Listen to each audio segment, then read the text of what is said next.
they had a little shelter and a fire, and they just switched off and to try to slow down until our court cases are heard. You see the circle there of grass, that's where Ken cleared that spot last winter for the helicopter. For the helicopters to land on the take fort. The dignitaries over, the chief and David Suzuki. Yeah, when David came, and it sure is sad. They took all that nice trees down on the riverbank, and I mean it'll grow back, but not in our lifetime. I mean we'll screen, but we'll have to get some tree planters out. Yeah, I hope they don't start logging again until after the court cases, and then they won't be able to. That would be nice. Yeah. Then we can start getting rid of this stuff. So we occupied that site. It was a collaboration between native and non-native people to protect this Class 1 heritage site, and we held off for 63 days, and then we failed because BC Hydro handed us an injunction. 6 of us were sued for $420 million.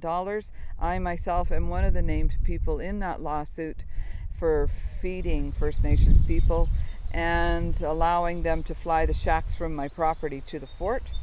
And this SLAP suit is to create fear amongst the protesters, not to protest this thing, because look what can happen. We will sue you for $420 million, which is it's crap. Should they build the dam, the water is up here and it will flood this and several other important historical and archaeological sites pertaining to First Nations history and BC's non-native history. This river is British Columbia's history. There's grave sites here, and if they flood them, there'll be First Nations people.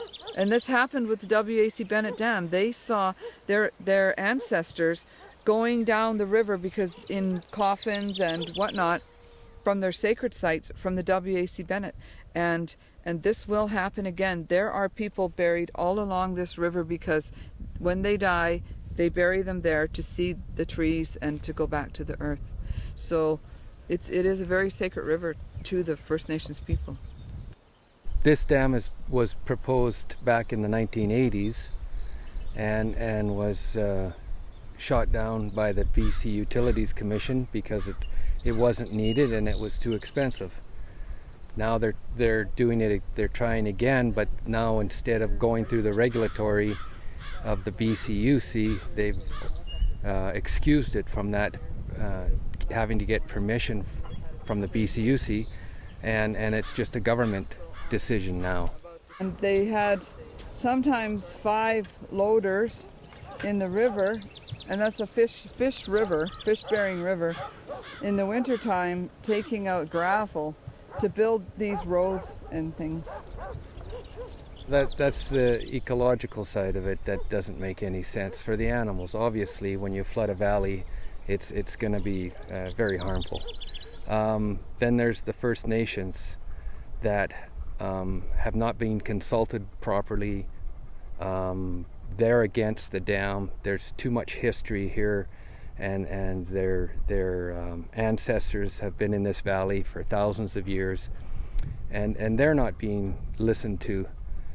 Then there's the agricultural side of it. We're going to lose some of the best farmland in British Columbia is going to be underwater. And there's, I believe is it 4,000 hectares of land that's going to be a farmland that's going to be flooded.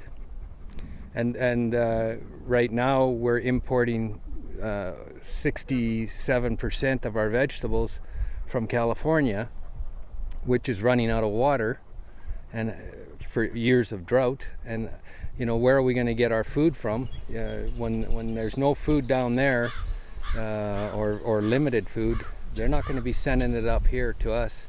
These cactuses aren't found anywhere north of Kamloops, British Columbia, which is a good 12 hours away from here. And we get 40 below, but the south banks of the Peace River are very special, and these cactuses make really beautiful yellow flowers. we could lose our farm. But we're just, I mean, that's another cost that's not associated into the price of this dam, is losing all that valley, all that farmland and the farms.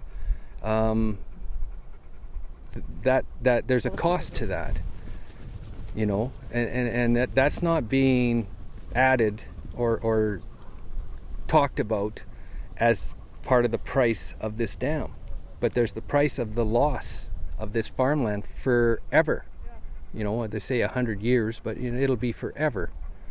So what's that worth? There's so much value here in this valley that flooding it is just a crime.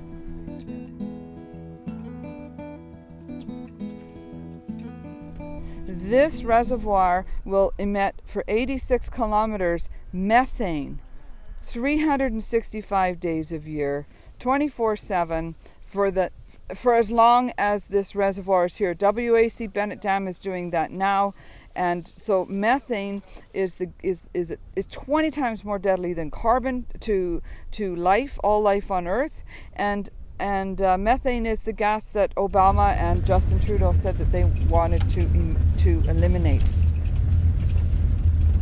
So in 1970, Paul's family moved out and had a dairy 1 mile east of here, and this here land that we're on, his father purchased in the mid-70s. Mid-70s. And we used it for heifer pasture. And when we decided to sell the cows and quota in the late 90s, and because Paul's brother wanted to retire, then we were deciding where to build, and we decided to build here. And there was no buildings here. There was no road. There was nothing here. And so this is where we had planned to build this house and have raise horses and have a riding school and sell hay, and retire, maybe. That'd be nice. Anyway. We moved out here in 2002. And then in 2010, I think they announced the dam. Anyway, we've just been, everything's on hold. Like, it's not finished, because we just wait to see. Yeah. Right? You don't want to keep spending money on something that you have to leave. So. Well, there's two thoughts, right? Either finish it, make it beautiful, and make them pay for it, but then that's a lot of work, right? And then, or leave it as it is. But yeah, so we've decided maybe we should just keep living, and even though they're building, you need to keep living and keep carrying on.